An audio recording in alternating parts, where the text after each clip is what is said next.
Hello and welcome to Parrot's training videos for the ANAFI AI. In this video, we'll walk through charging your system. Let's begin. Let's start by removing the battery from the ANAFI AI. To do so, press on the release button on the back of the battery and slide it out. To check the charge of the battery, press on the power button once. If you press the power button on the ANAFI AI's battery and no LEDs lit up, it most likely means that your battery is in wintering mode. The battery will put itself into wintering mode after 10 days of inactivity. This will help preserve the life of the battery. To wake the battery up, simply plug it into power via the USB-C port on the back. To charge the battery for the ANAFI AI, unpack the charger and the cables. Plug the USB-C cables into the back of the charger, unfold the prongs, and plug the charger into an outlet.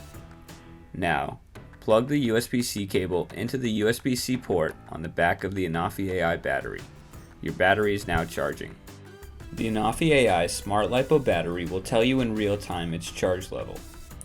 LED 1 flashing means the battery is between 0 and 25% charged.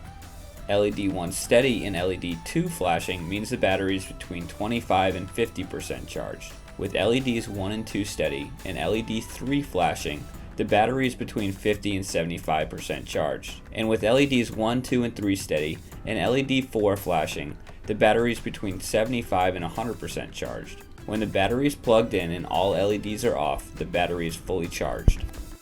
To charge the Sky Controller 4, plug the USB-C into the port on the bottom of the Sky Controller 4. When the LED is no longer blinking, the battery is fully charged. Your battery should now be charged and ready for flight. In the next video, we'll talk about downloading the free Flight 7 application and logging into My Parrot. Thanks for tuning into Parrot's training videos for the ANAFI AI.